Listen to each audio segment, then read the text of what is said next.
Jitendra Singh, Honorable Minister for Personnel, Public Affairs and Pensions, our Chief Secretary, Srimati Sharma, virtually the participants, Srinivas, Secretary DDR, Shri Ramayana, Additional Secretary DDR, Shri NBS Rajput, Shri Srivasa Krishna, our Principal Secretary, Dr. Vijay Bhaskar, who is our Chairman, Administrative Reforms Commission, Shri Manjunath Prasad, all the senior bureaucrats of this beautiful nation, and some successful entrepreneurs and friends from the media. It's a great pleasure and honor to be amongst this useful regional conference, Good Governance in Bengaluru. And Bengaluru and state of Karnataka has always shown the path of governance. Governance for India itself is not new. We know that Rajadharma, Ramarajya, Kalyana Rashtra, these are all the concept of the good governance in the ancient India. And we all have studied Chanakya Neeti, Shukra, Sara, Ramayana, Mahabharata, even Buddhist scriptures and texts, where they have laid emphasis on what good governance is all about. And they have also laid emphasis on the role of the kings and his council of ministers. Karnataka is really a welfare state.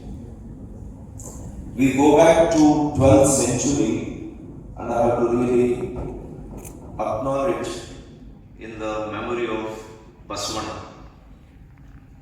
Basavanna was a social reformer who conceptualized the idea of parliamentary democracy in 12th century. The Anubhava Mantapa was a true testimony of democracy. We can even say that we were the oldest in practicing democracy. It's not any other nation, it is India. So Basavanna, he has been a great architect, and Karnataka has learned a lot of it from Anubhava Mantapa and his preachings. That is Kayakave Kailasa. Srimati Nirmala Sitaranji recently in her budget speech, she mentioned Kayakave Kailasa, that means work is worship. This culture has been imbibed in all of us. So what really governance means? It is to listen to the people, common man. What is their requirement? What is their grievances? And how do we address those issues? So for a common man, he does not really he wants to understand if he wants all his issues to be sorted. It should be the collective responsibility of government and bureaucracy. We all know that it should be a minimum government and maximum governance. So if that has to really sprinkle down or percolated down below, this has to be transparent. The transparency system should be adopted, and similarly the justice. We all say justice denied, justice delayed is justice denied. So the rule of justice should be in place. So Karnataka, we have been following very good principles, and it is being a people-centric approach than the process-centric. See, this is very important, and if you observe our Honorable Prime Minister, ever since he has taken over, he has led by an example. Because any programs that he has started, he has ensured that those programs are being saturated. And we are all working towards the saturation of the schemes. For example, I would like to quote Swachh Bharat Mission. So it was a small idea to begin with, building toilets. But today it has become the people's movement, social change, where in the last 7-8 years, we have gone ahead to build 10 crore toilets. This has improved the lifestyle, this has helped the women's health and hygiene.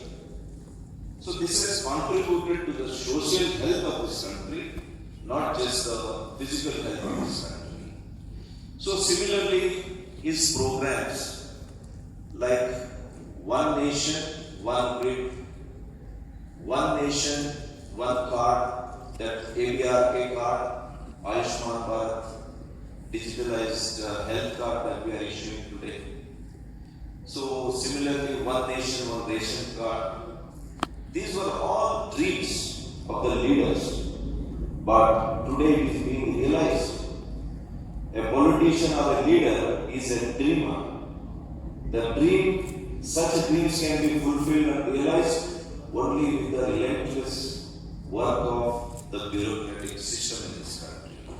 So, similarly, Karnataka, for example, our Chief Minister also has introduced a scheme called Scholarship Scheme for Farmers.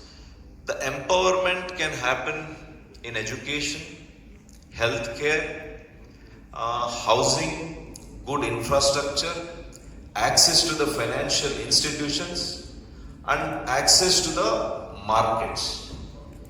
So, realizing this, our Honorable Chief Minister ensured that all students who pass out of 10th standard and 12th standard for their higher education, he has introduced a scholarship program for the farmers' children. This is the first time in the country. So this has been helping lakhs of students for their education and empowerment through education. Similarly, during healthcare, we have all witnessed the COVID. During COVID times, nobody knew how COVID would react. But the response system of the country was unique. Even today, I read in some paper, in parts of China, they are trying to, partly shut their provinces. But today we can say, India has come a long way and we are close to winning over this pandemic. This huge country of 130 crore people, 1.3 million people, still we went ahead and vaccinated almost 200 crore doses today. So this is the new India that we are all in. We must be really proud of our bureaucracy, our health system, and most importantly, the participation of the people. We have seen in the developed countries, even today, their vaccination is not beyond 30 to 40%. But in India, where they say it is a developing country, it is not so wealthy nation, but we have gone ahead and vaccinated 90% of our population. So the people's participation is very important. That is why I said people-centric approach should be the model of the governments that any government should really consider. That is why if you observe, our Honorable Prime Minister has started Making India, Healing India, Digital India, and Karnataka also in the right place. We were the pioneers of decentralization of administration, right from our Panchayat Raj system, way back in late 80s and 90s, early 90s, we had this decentralization of power.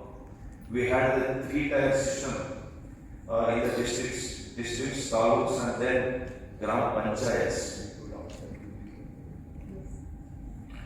So, Karnataka has been at the forefront of undertaking the administrative reforms, whether it is G2G, or whether it is G2C, or whether it is G2B. So, the startup clusters also, if you witness, Karnataka has the highest number of startup companies. Almost 13,000 companies are in Bangalore alone. So it means to say that the ease of doing business, the conducive ecosystem that is there in the government of Karnataka, it is robust and it is really helpful. That is why the likes of even the chip makers, there are about 85 plus chip makers who are present in Karnataka, and 400 and odd research and development multinational companies have set up their units in Bangalore because we have the right ecosystem, be it HR, the weather is blessing for Bangalore. So we also have a very advanced manufacturing, IoT, automation, industry and skilled craftsmanship.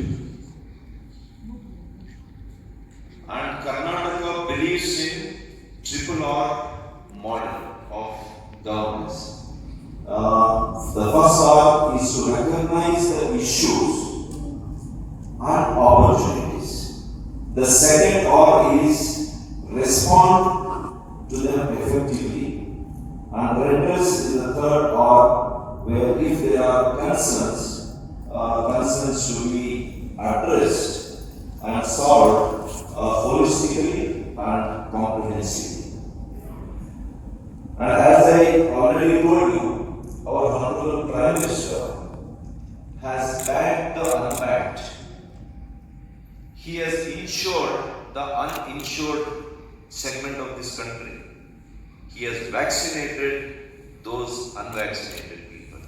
So this is the new hallmark of our new administration and good governance. We all know that any good governance, to measure the good governance, there are 8 principles or 8 pillars where there is a participation, rule of law, transparency, responsiveness, accountability, consensus oriented, equity and inclusiveness, effectiveness and efficiency.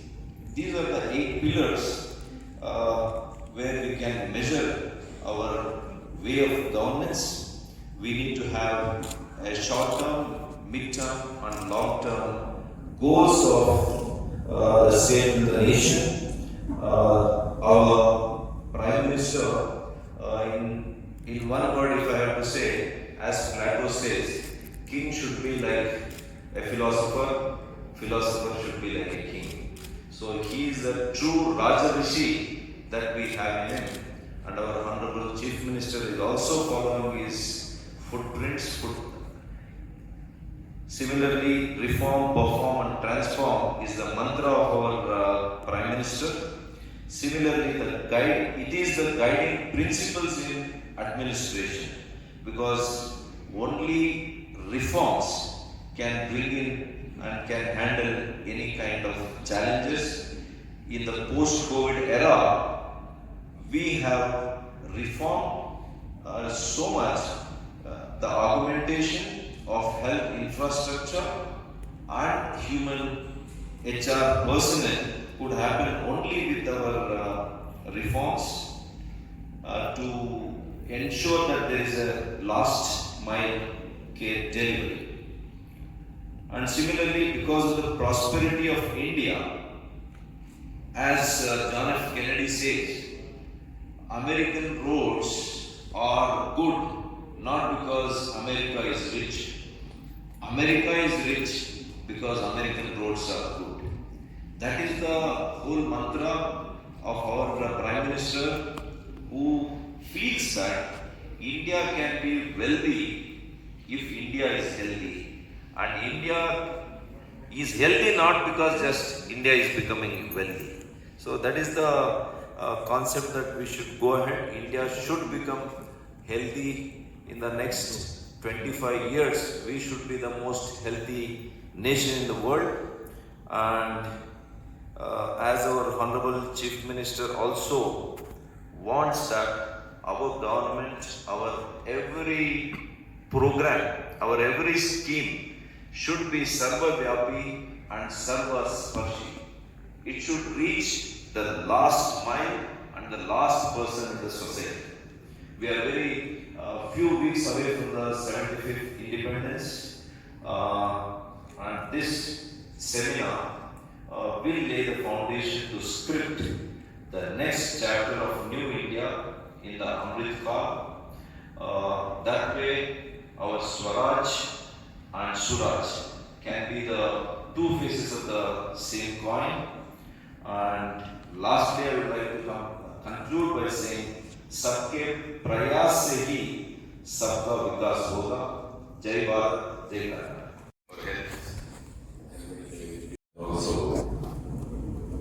a fellow colleague from the medical profession, I'm glad to see a young medical heading the medical department in the state.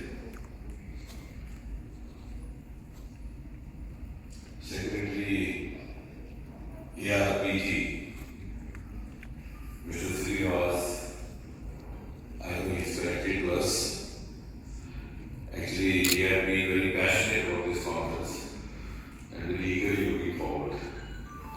But as he tends to sometimes do things to the last perfection, and sometimes also overdone, he went for a COVID test before traveling, which is none of us did. And so many others also were very positive. But that speaks about his ethical integrity. He never went to sound positive. Though being asymptomatic, he still wants to stay back. We miss you, Srinivas. Even though while you were speaking, you were not looking like a COVID patient. I hope your report is trustworthy. The Chief Secretary, Mrs. Sharma, Dr. Srinivas, my colleagues from Delhi, Mr. Amarnath, Mr. Rajput, I can see the directors in the IIB, Mr. Tripathi, and you I know Mr. Manjunath, and all the other senior officers from the government of Karnataka, as well as the representatives from different states. I'm glad to see this gathering. Because I would not deviate from the subject because the students of science here talk not to do so. I think the basic issue is that from each day that passes, when you wake up in the morning, your role has undergone some kind of an evolution. And it started happening right from the day of the dawn of independence. The very fact that your name, your nomenclature changed from collector to district government commissioner. Because prior to independence, you were supposed to collect revenue for the British Empire and to impose the writ of British Empire. Overnight, you were expected to collect revenue for a welfare state and become messengers between the ruling polity and the masses. And this evolution, though we realize or not, has continuously, even though subtly, going on. I was keenly listening when Mrs. Sharma said we should try to slip into the shoes of the citizen. But I think the matter of fact is the citizen already slipped into our shoes. We have no option, absolutely no option, but to partner him. If we don't, he is ready to make us irrelevant. And that is why governance is no longer confined only to the bureaucrats and civil servants. And I'm glad the IIPA has taken a healthy initiative of also designing training programs in governance for people's representatives, for the councillors, for the corporators. And I'm glad to say this while addressing you in Bengaluru, because I think this was one of the first states in the country which implemented 73 and 74 amendment. Soon after, Rajiv Gandhi took over as Prime Minister. As was being rightly mentioned by Dr. Sudhakar, I think one of the earliest statements that Shri Narendra Modi made after he took over as Prime Minister was maximum governance, minimum government. And right from that moment, the government started working to reach out to the last man and the last two, which was also, of course, the envisaged, the sacrosanct ideology of Antyodaya, which this government was committed to follow. And the second advice that Prime Minister Modi, though informally gave us, was to move out of Vigyan Bhavan. And I'm glad we have successfully done that. And this meeting today is a part of that intention. Because otherwise, over the last 6-7 decades, you would be expected to come over to Delhi and squeeze yourself into the small chamber of Vigyan Bhavan. Now we are reaching out to you. So that is the change. When we recall the last 8 years of the Modi government, I think the best way is to compare it with the earlier 8 years, or to go still further, then you would appreciate it. Because otherwise you get used to it. You never had these kind of events prior to 2014. And therefore, I am glad that Mr. Srinivas and his team have managed to hold such conferences in every part of the country virtually. It's been Srinagar from north, it's been Jammu, it's been Chandigarh, it's been Guwahati in northeast, it's been Shillong, it's been Hyderabad, it's been Nagpur in central India, it's been Chennai, it's Bengaluru today. And that has also given a feeling of belonging to the bureaucrats in the different states and the civil servants.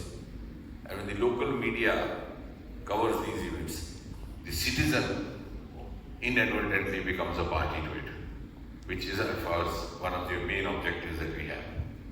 And when we talk of maximum governance, what does it mean? It means, of course, more and more of citizen involvement, more and more of citizen participation, more and more of transparency, more and more of accountability. And when we talk of, as the Honourable Minister was saying, reform, perform and transform, one of the dictums given by the Honourable Prime Minister, how do we achieve that? I think the easiest way is just to watch others and try to adopt the best practices of each other. And that is also one of the goals that this conference is trying to endeavour for or aim at. We even started the coupling of different states. Like 2 years back, we made state couples, like for example Haryana and Andhra, with similar issues. Like Jammu, Kashmir and Tamil Nadu, because they had the issues of cleaning waters, they cleaning lakes, and here cleaning of the seashores.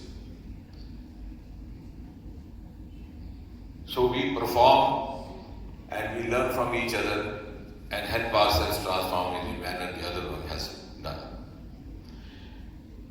And when we say reaching out to the last man in the last queue, how do we do that? Being a part of the governance instrument. Essentially, it would mean to carry the state welfare benefits to the last man. It would mean to make him a part of the governance and to empower him. And I think one of the greatest attributes which Prime Minister Modi will be credited in the history is that he has successfully changed the work culture and to a great extent even the political culture in this country of reaching out to the most needy. It's just like you see the symbol of the court blindfolded. We have reached out to the neediest of the needy blindfolded. Like for example, when Ujjwala scheme was launched, nobody asked whose house it was, whose household it was, what was the religion, what was the caste. Didn't even ask whether you voted for us or not, and would have been expected from a political dispensation. When the collectors were asked to prepare a list for PM Awas Yojana, the list was prepared depending upon the requirement of the strata to which the household belonged. The political leadership never asked, didn't even know, doesn't even know today whether they are going to vote for us or not, or whether they voted for us in the last election. So there's a huge, huge departure when we talk of the last 8 years. Because Prime Minister Modi came from Gujarat with a huge penchant for governance. And this is something which we are trying to introduce, a new culture. And when I look back 8 years, I think we can reasonably claim having walked the talk. The other part which I think very often we tend to sometimes not realize, but we have to make the citizen, because if you are carrying the citizen along, you have to make him realize some of those aspects which may not have occurred to his consciousness. Because a responsible leader or a responsible administrator is the one who studies, who researches, and then educates the citizen about what is he looking for or what should he be looking for. Otherwise, if somebody comes outside your office and burns your effigy for 2-3 days, you respond to his demand. कि साहब मेरी salary नहीं दे रहे हैं, इसी साहब चलिए दे दीजिए, पुतला जलना बंद हो गया. But I think now looking ahead, we have to have the aptitude and also be prepared to see what the citizen is looking for. And there where you link entrepreneurship with governance, that is where it comes in. It's for you, the civil servant, the political leader. We started Aroma Mission in CSIR, lavender. Nobody knew what it was. We tried to educate the farmers, look here, this is a great avenue for you. The agri-tech startup, because somehow in our mindset it had gone, and thanks to Bengaluru being very dominant. That startup means only IT. But in India, the huge potential of startup is outside Bengaluru, in agriculture, in a dairy. When we tried to motivate some of the farmers, they were not ready for this new concept of agri-tech startup. But in the hills we had, because lavender came from out abroad, it could be cultivated here. It didn't require much of irrigation, didn't require much of nutrients. It didn't even require pesticides because even the monkeys run away from it. You call it perfume, but the monkey finds it offensive.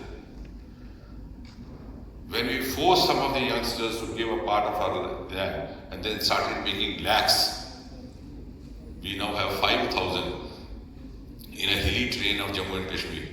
And you will be amused to know 2 boys having done B.Tech working in a corporate sector in Bengaluru have quit their job and gone to the hills. I drew a saddest pleasure when I learned that. And the third one, having done MBA, also working in corporate sector in Bengaluru, also left this city, went to the hills. Since I always try to reach out to them because for my own learning, I asked him, what are you going to do now? The 2 B.Tech boys said, we realized कि 12-12 घंटे company का काम कर रहे हैं और ये तो घर बैठा पड़ा आदमी इतना कमा रहा है. And the MBA said, I can do marketing for them. So there's a huge new boom also coming again thanks to Prime Minister Modi.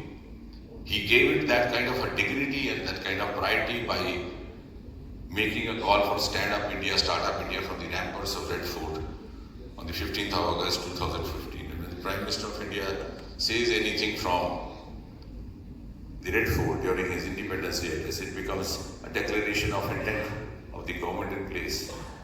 And the movement has got up. From there, the 400 startups, we are now into 70,000. And then how do we manage them? It's again a part of the governance. Dr. Sudhakar is a medico. When we were medicos, Dr. Mudaliar's book was being taught in obstetrics. Now it's no longer. Mudaliar was our ex-vice chancellor of Madras University, and Bengaluru was part of it. So he had coined a dictum for a good obstetrician: how to deal with a patient in labor pains during delivery. He said, exercise masterly inattention. And what is it? Masterly inattention. Remain inattentive. Let her go through the natural process and deliver. But at the same time, it should be masterly. Do not become so inattentive that if she requires your assistance, you don't reach out. But inattentive, because otherwise you might rush in to do a cesarean.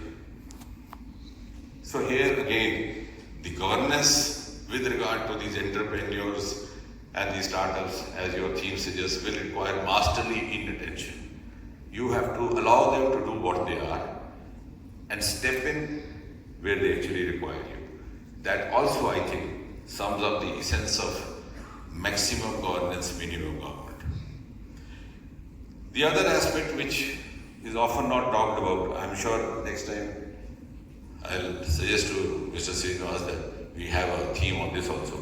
Most of the governance reforms which have brought in the last 7-8 years under Prime Minister Modi are actually social reforms as well.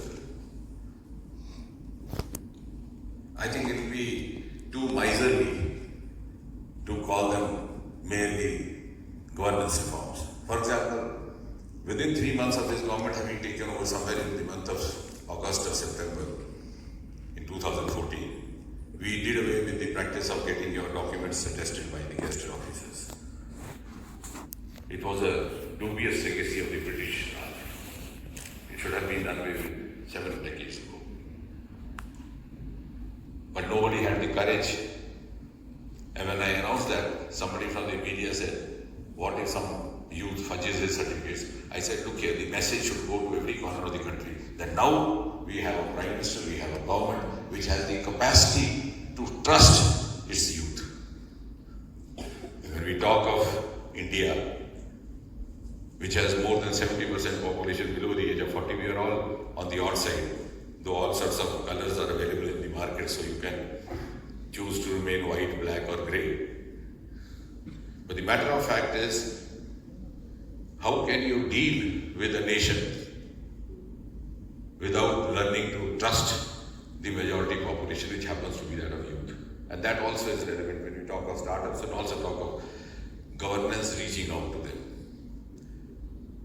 The other reform which was brought in within 6 months and implemented from the 1st of January 2016 was the abolition of interviews.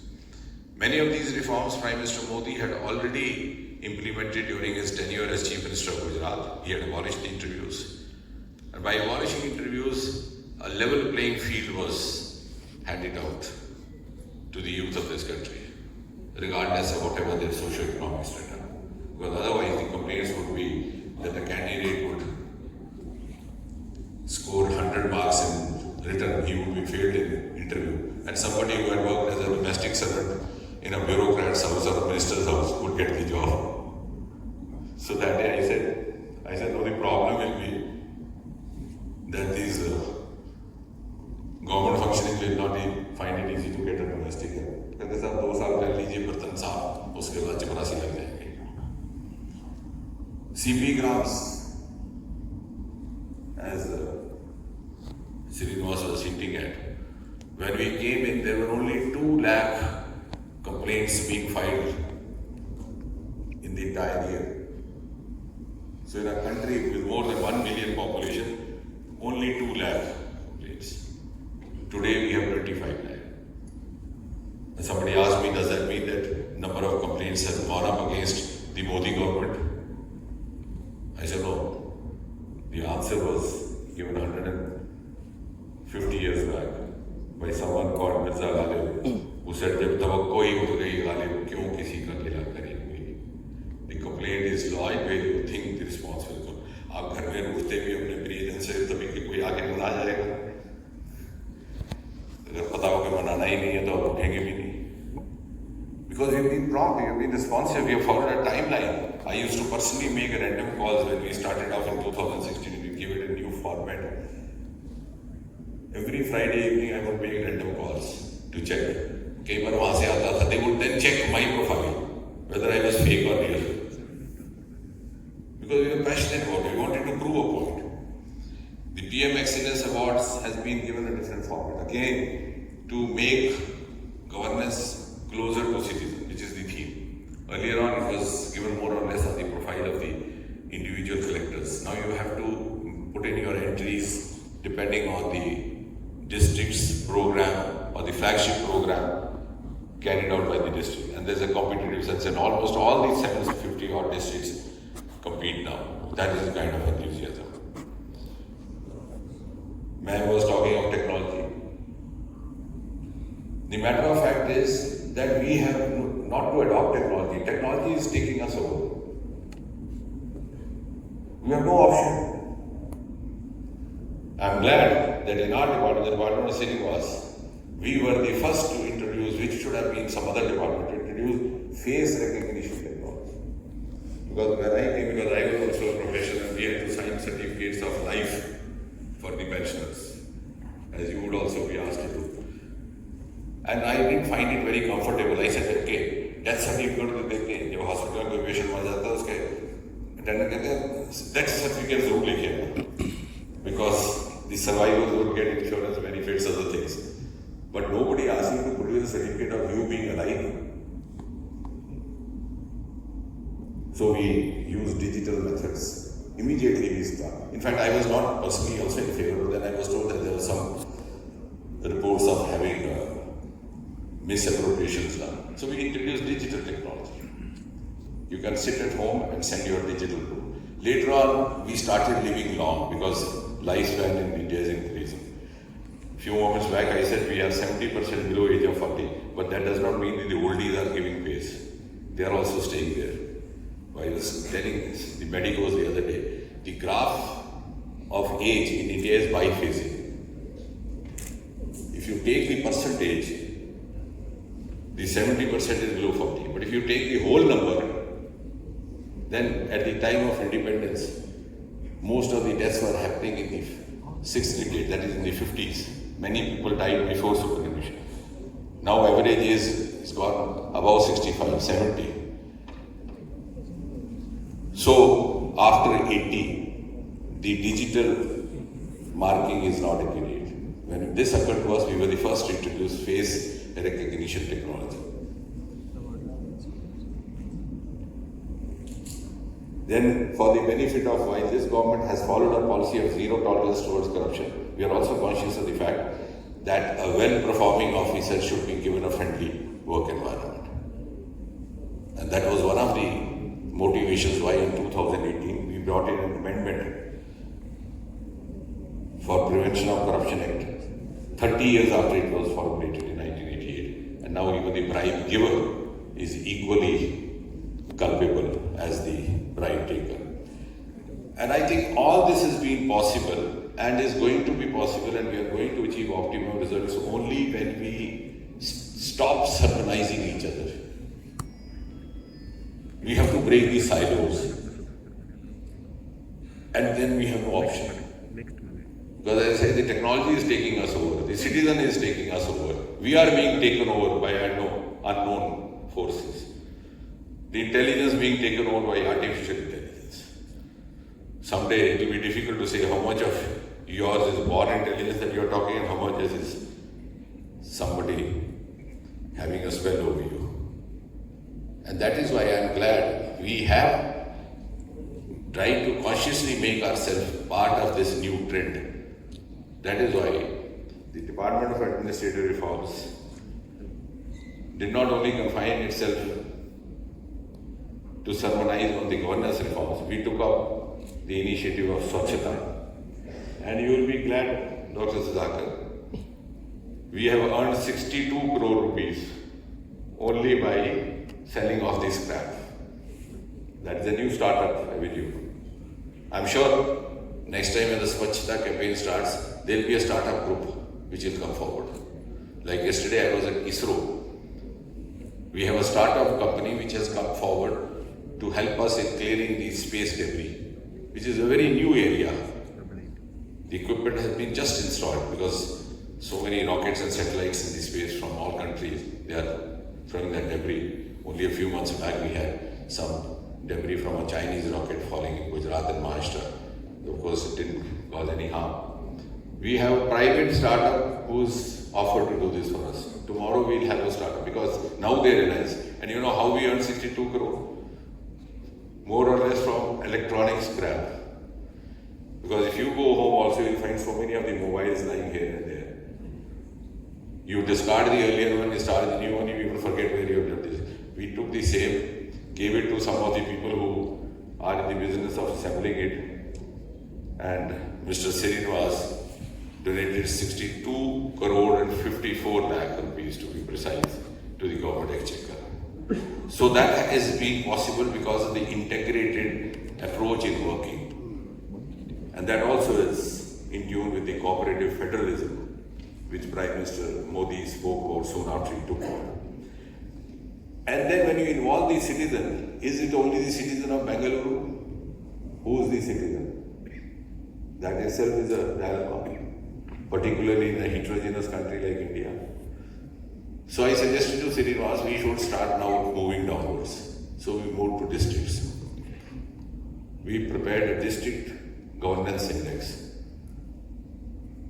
The first territory was Jammu and Kashmir because they came for being a UT. Second was Uttar Pradesh, we are now working from Madhya Pradesh also.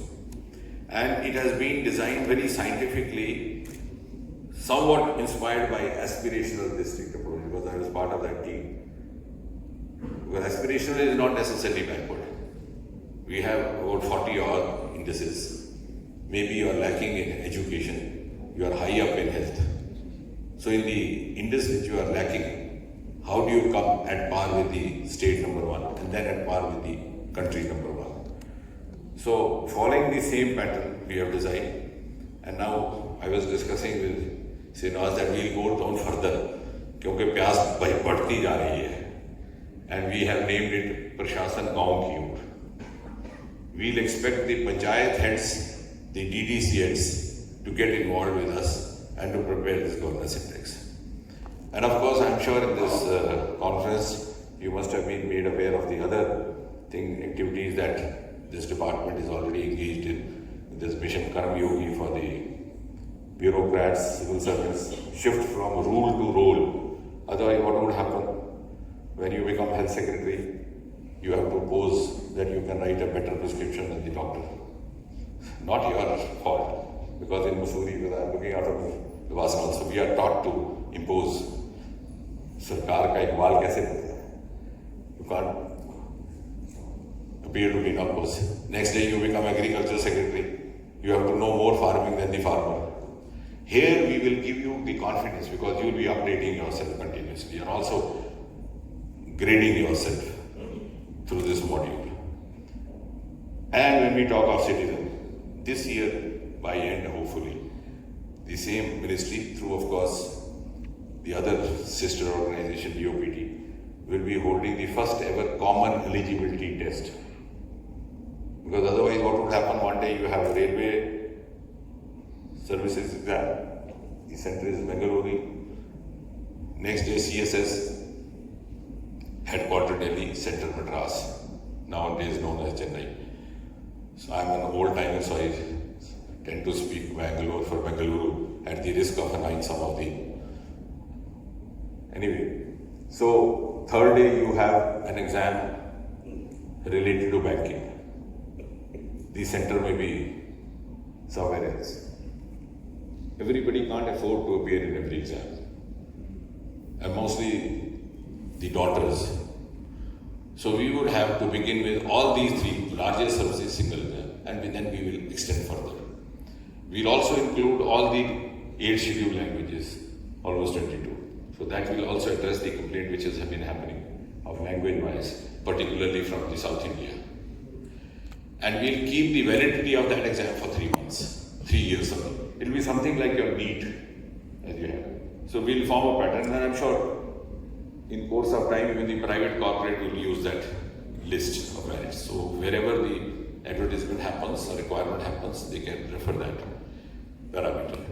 And before I conclude, as was said by the earlier speakers, Amrit Mahotsav, the point is, where do we go from here? Because next 25 years, and I'm glad that on my session, Mr. Srinivas took over a very onerous task of formulating what is going to be vision document for India 2047. But to prepare this document also we have to train ourselves. Because we tend to look at 2047 through the prism of 2022. Just as we are saying we should step into the footsteps of the shoes of the citizen without realizing the citizen has already stepped into my shoe. 25 years hence what it would be like. So we have to first prepare indices for 2047. What would be the role of civil servant? How much would be the role? Whether at all there will be a role, or he would be rendered relevant. He would just be a facilitator. Because this gap between the citizen and the administrator is getting bridged very fast, and it is happening faster than we realize. And therefore, now the focus has to be on the administrators and civil servants who are in their 30s. Why this bias? Because they have assured more or less 25 years of active service. And therefore, when India celebrates 100 years of its independence, we may or may not be around, but these lot would be the ones who would have the privilege to call themselves the architects of New India. And they would also be having the challenge to live up to that New India and its requirements. And therefore, what is our task right now is to help them in that capacity building. Because they would be the enactors of that. But can we contribute to their capacity building? And to begin with, for that, let's visualize what are going to be the indices, what is going to be the parameters, what is going to be the scenario like of 2047 and of 2047 India, when by and large India will be part of a global small family. I leave it at that. I'm sure that the next conference will carry this thought forward, and you would also go home and try to visualize 2047 as 2047, not through 2022. Thank you very much, Sara.